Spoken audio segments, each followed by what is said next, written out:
There will be spoilers in this video, so if you have not completed Final Fantasy VII Rebirth, save this video and come back later. Sephiroth being a playable character might have started out as a rumor in 1997, but in Final Fantasy VII Rebirth we got just that, a playable Sephiroth in party with Cloud. In this video I want to go over 5 rumors from the OG FF7 that came to be true in Rebirth. And speaking of Sephiroth, while he is one of, if not the most recognizable villain in gaming history, with his signature long hair and his just as long katana, and nowadays with his black wing on his back, in the OG FF7 there were rumors around that this insanely strong character could become a secret party member and join the crew to take on, I guess, himself?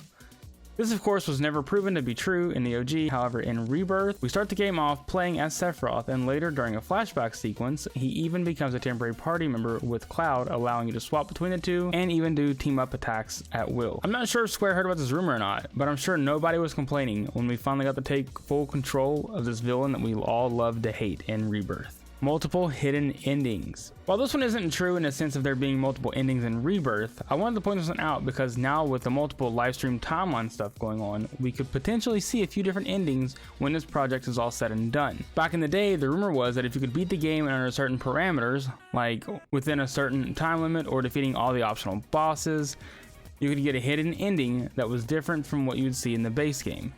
Since this game has been out for well over 20 years and no one has been able to prove that there are multiple endings in the OG, we could still possibly see multiple endings in the form of other livestream timelines in Part 3. Let me know down below in the comments if you would like there to be multiple endings in Part 3 of the remake trilogy.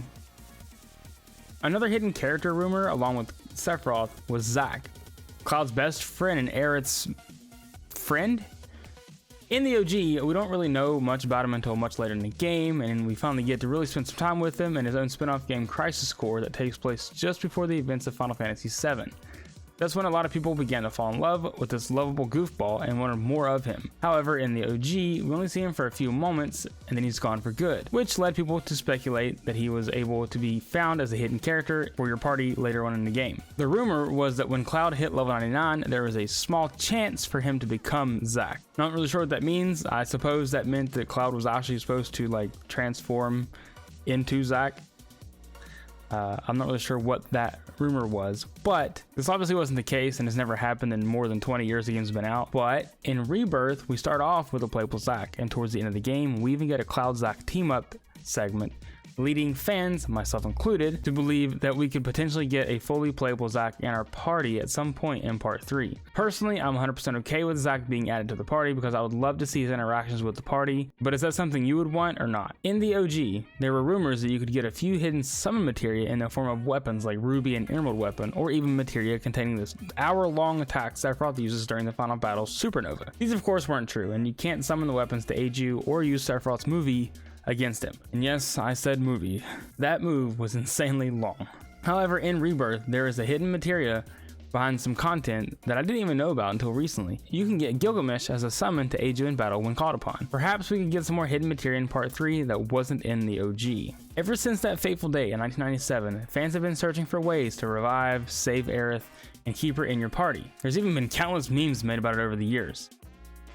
There have been a number of rumors finding ways to revive her, like finding a special materia, having a different party member take her place, or even collecting all of the 1/35th scale soldiers in the game to get a secret item. Outside of modding or hacking, there is no legit way to save Aerith in the game. That was until Rebirth. This is up to interpretation, I suppose, but towards the end of the game, Cloud seems to save Aerith from the attack from Sephiroth.